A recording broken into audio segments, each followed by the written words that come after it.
Right breaking చూస్తున్నాం. కేంద్ర హోంశాఖ సహాయ మంత్రి బండి సంజయ్ కుమార్ తల్లి శకుంతలమ్మ గుండెపోటుకు గురయ్యారు. దీంతో హుటాహుటిన ఆమెను హైదరాబాద్కు తరలించారు. ప్రస్తుతం ఆమెకు గచ్చిబౌలిలోని మెడికవర్ ఆసుపత్రిలో వైద్యులు చికిత్స అందిస్తున్నారు. ఆమెను ఐసీయూలో ఉంచి వైద్యులు నిరంతరం పర్యవేక్షిస్తున్నారు. తల్లి అనారోగ్య వార్త తెలిసిన వెంటనే బండి సంజయ్ తన కార్యాలయాన్ని రద్దు చేసుకుని నేరుగా గచ్చిబౌలిలోని మెడికవర్ ఆసుపత్రికి చేరుకున్నారు. ఐసీయూలో చికిత్స పోతున్న శకుంతలమ్మను పరామర్శించారు. శకుంతలమ్మ త్వరగా కోలుకోవాలని బండి సంజయ్ అభిమానులు, బీజేపీ శ్రేణులు ఆకాంక్షిస్తున్నారు.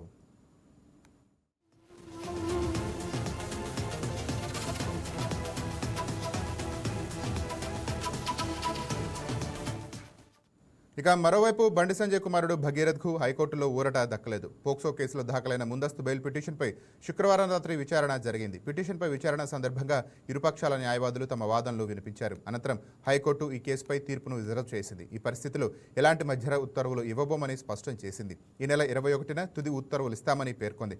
తుది తీర్పు వెలువడే వెంటనే పిటిషనర్పై ఎలాంటి చర్యలు తీసుకోకుండా రక్షణ కల్పించాలని, కనీసం యథాతథ స్థితిపైన కొనసాగేలా ఉత్తర్వులు ఇవ్వాలంటూ అభ్యర్థించారు. అయితే న్యాయమూర్తి జస్టిస్ టి మాధవీదేవి అందుకు నిరాకరించారు. దీంతో ప్రస్తుతం పరారీలో ఉన్న బండి భగీరథ్ను పోలీసులు ఏ క్షణంలోనైనా అరెస్ట్ చేసే అవకాశం ఉందని తెలుస్తోంది.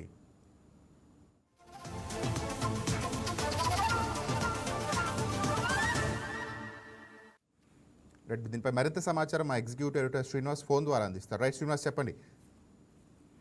రైట్ రాజేంద్ర, ఏదైతే కేంద్ర హోంశాఖ సహాయ మంత్రి బండి సంజయ్ పరిస్థితి అయితే ఒకవైపు తల్లి ఆరోగ్యం, మరోవైపు కొడుకు చేసిన పనికి ఎప్పుడు అరెస్టు చేస్తారా అన్న ఒక భయం వెంటాడుతూ ఆగమ్య గోచరంగా తయారైందని చెప్పొచ్చు. ఎప్పుడైతే బండి సంజయ్ కుమారుడు బండి భగీరథ్ మీద పోక్సో చట్టం కింద కేసు నమోదైందో అప్పటి నుంచి కూడా బండి సంజయ్ ఇరకాతంలో పడ్డారని చెప్పొచ్చు. ఎందుకంటే కేంద్ర మంత్రి హోదాలో ఉంటూ తన కుమారుడు మీద కేసు పెట్టడం, అది కూడా పోక్సో చట్టం కింద కేసు నమోదు కావడం అంటే అది మామూలు విషయం కాదు. అయితే ముందు నుంచి కూడా ఈ కేసుకు సంబంధించి సమాచారం అందుకున్న తల్లికి ముందు నుంచి కూడా అనారోగ్యంతో ఉండేది. నిన్న ఒక్కసారిగా గుండె నొప్పి వచ్చిందని చెప్పేసి తల్లి చెప్పడంతో వెంటనే ఆమెను ఇక హైదరాబాద్ లో ఉన్న ఆసుపత్రికి తరలించారు. అయితే సివియర్ గా ఉండడంతో పోలీసులు అప్పటికప్పుడు సర్జరీ చేసి కూడా స్టంట్స్ వేసినట్లు తెలుస్తుంది. అయితే ఒకవైపు తల్లి ఆరోగ్యం బాగానే ఉందని చెప్పేసి వైద్యులు చెప్పారు. అయితే సమాచారం అందుకున్న వెంటనే బండి సంజయ్ ఢిల్లీ నుంచి నేరుగా హైదరాబాద్కి వచ్చి తల్లిని చూసుకోవడం జరిగింది. అయితే మరోవైపు చూసుకుంటే కనుక మరోవైపు కుమారుడు పరిస్థితి అయితే మరి చాలా దారుణంగా ఉందని చెప్పొచ్చు. ఎందుకంటే పోక్సో చట్టం కింద కేసు నమోదు కావడమే కాకుండా హైకోర్టులో బండి సంజయ్ కుమారుడికి చిక్కు ఎదురైందని చెప్పొచ్చు.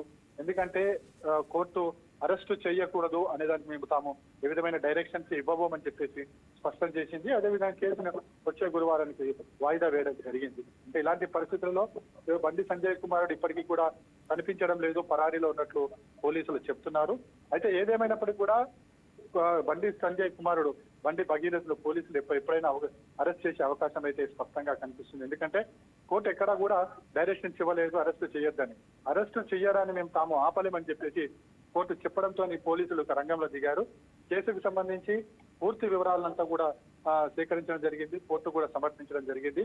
మరోవైపు బండి సంజయ్ భగీరథ్ తరఫున కూడా లాయర్లు తమ వాదన వినిపించినప్పటికీ కూడా కోర్టు సంతృప్తి చెందలేదు.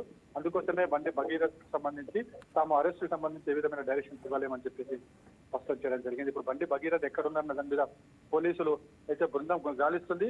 బహుశా 1-2 రోజుల్లో బండి సంజయ్ని అరెస్ట్ చేసి పోలీస్ రిమాండ్ కోర్టుకి అందిస్తారు. ఆ తర్వాత రిమాండ్కి తీసుకెళ్లే అవకాశాలు స్పష్టంగా కనిపిస్తున్నాయి. మరి చూడాలి. మరోవైపు చూసుకుంటే కనుక బండి సంజయ్ ఇప్పటికీ కేంద్ర హోంశాఖ సహాయ మంత్రిగా ఉన్నారు. ఈ పోక్సో చట్టం కింద తన కుమారుడి మీద నమోదైన కేసు వివరాలన్నీ కూడా ప్రధాని కార్యాలయానికి చేరుకోవడం జరిగింది.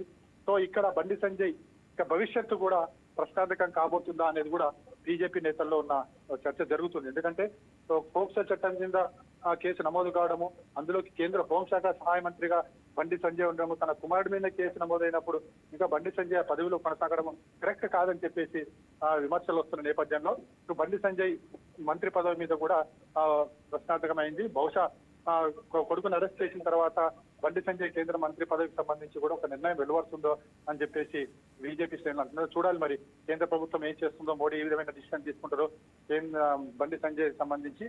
అదేవిధంగా కుమారుడు విషయంలో అయితే ఖచ్చితంగా అరెస్టు తప్పదనేది అయితే తెలుస్తుంది. మొత్తానికైతే బండి సంజయ్ కుటుంబాన్ని అయితే కష్టాలు విన్నారని చెప్పొచ్చు. Right, thank you Srinivas.